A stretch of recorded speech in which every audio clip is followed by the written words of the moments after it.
So today, we're going to dive into one of history's biggest lessons, and it's one that speaks so directly to the world we're living in right now.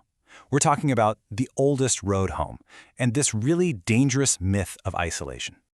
You know, at the very heart of so much of our politics today, there's this incredibly powerful story. You see it right here.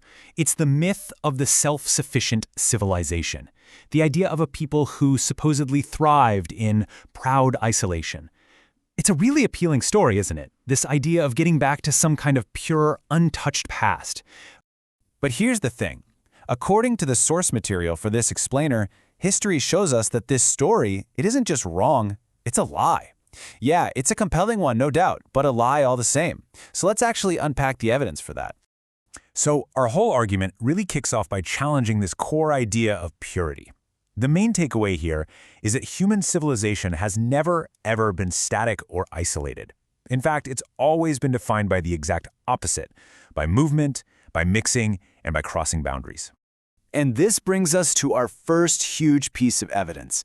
It's a period that the philosopher Karl Jaspers famously called the Axial Age. And this was the time when, all over the world, human consciousness just seemed to take this massive collective leap forward, all at the same time. I mean, just look at the scope of this. It's pretty incredible. Between about 800 and 200 BCE, you've got foundational figures like Socrates and Plato in Greece. You've got the Buddha in India, Confucius and Laozi in China, Zoroaster over in Persia, and the Hebrew prophets in the Levant.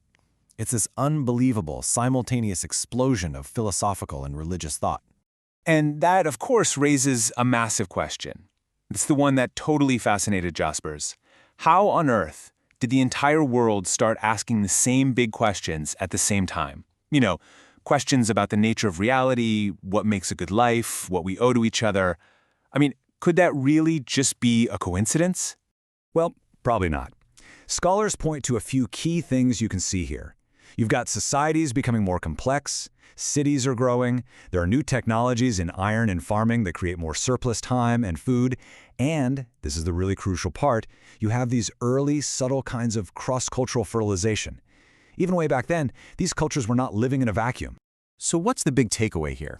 The result of this incredible period is nothing less than the shared spiritual and philosophical inheritance of pretty much every single person on Earth today. And it wasn't born from isolation. It came out of this period of instability, of encounter, and yeah, of cross-pollination. All right, let's move on to our second big example, and you'll see how this idea just builds and builds. Now, we've all heard of a Silk Road, right? But what we're asked to do here is to see it not just as some trade route, but as the world's very first great intellectual superhighway.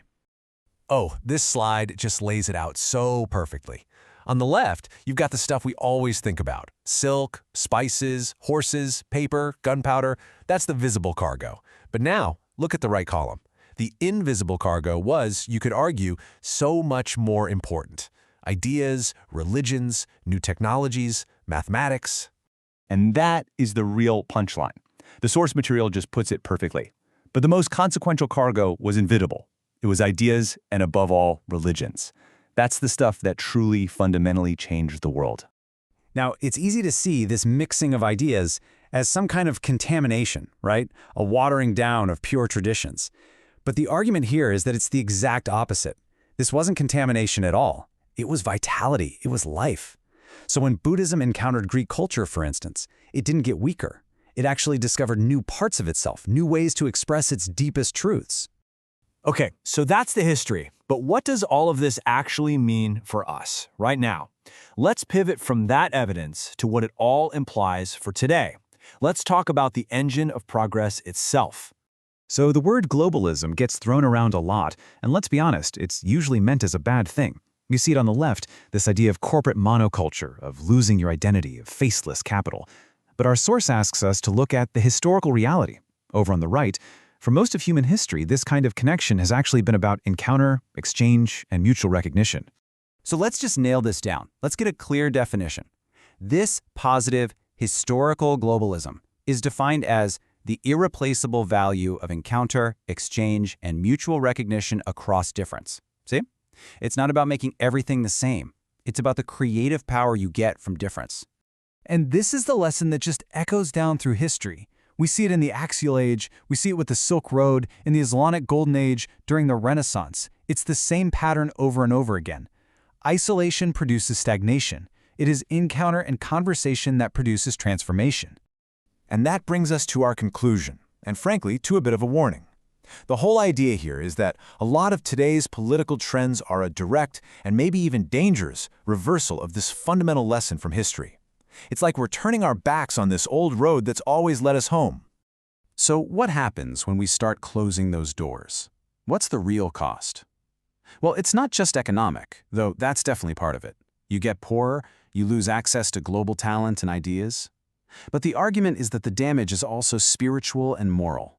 We actually risk the collapse of the very shared ethical frameworks that we built through all those centuries of exchange. And that right there reveals this deeply painful irony.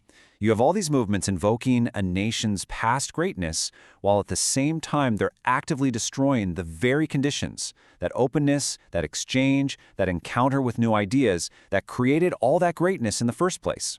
I mean, the source makes this powerful, definitive statement that really just sums the whole thing up. History does not offer a single example of a great idea born in isolation.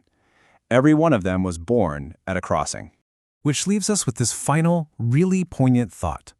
That road, that ancient network of human encounter and exchange, it's still there. It hasn't gone anywhere. The only real question is, are we still willing to walk it?